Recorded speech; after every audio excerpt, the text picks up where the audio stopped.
Friends, ಈಗ ನಾವು ನಮ್ಮ ತೋಟದಲ್ಲಿ ಕುರಿಯನ್ನು ಮೇಯಿಸ್ಲಾಗ್ತಿದ್ದೀನಿ. ಬೆಳಗ್ಗೆ ಒಂದೆರಡು ತಾಸು ಮೇಯಿಸಿದ್ರೆ ಮೇಯ್ತವೆ, ಇಲ್ಲಾಂದರೆ ಬಿಸಿಲು ಆಯ್ತಂದ್ರೆ ಮೇಯೋದಿಲ್ಲ. ಅವು ಒಂದು ಕಡೆ ನೆರಳಿಗೆ ಬಂದು ಕೂತ್ಕೋತವೆ. ನೋಡಿ ಮೇಯ್ತಾ ಇದ್ದಾವೆ.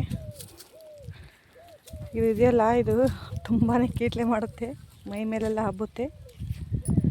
ಇದು ನೋಡಿ ಫ್ರೆಂಡ್ಸ್, ಇದೆಲ್ಲ ನಮ್ಮ ಕಬ್ಬಿನ ಗದ್ದೆ. ಮನೆಯೆಲ್ಲ ಕಟಾವು ಮಾಡಿ ಎಲ್ಲ ಹೇರಿ ಕಳಿಸಿದ್ದೀವಿ. ಕಟ್ಕೊಂಡು ಹೋಗಿದ್ದಾರೆ, ಫ್ಯಾಕ್ಟ್ರಿಗೆ ಹೋಗಿದೆ. ಇದನ್ನು ಇತ್ತೀಚೆಗೆ ಹಚ್ಚಿದ ಕಬ್ಬು, ಮೊನ್ನೆ ಹಚ್ಚಿದ್ದೀವಿ. ಎಲ್ಲ ಕಸ ಎಲ್ಲ ತೆಗೆಸಿ ನೀಟಾಗಿ ಇಟ್ಕೊಂಡಿದ್ದೀವಿ. ಬೆಳೆ ಎಲ್ಲ ಚೆನ್ನಾಗಿ ಬರ್ತಾಯಿದೆ. ಇದಕ್ಕಿನ್ನೂ ಖಾತ ಚೆಲ್ಲಬೇಕು. ಇನ್ನೊಂದು ಸಲ ಕಸ ತೆಗೆದು ಖಾತ ಚೆಲ್ಬಿಟ್ವಿ ಅಂದರೆ ನೀಟಾಗಿ ಎಲ್ಲ ಕಂಪ್ಲೀಟ್ ಆಗುತ್ತೆ.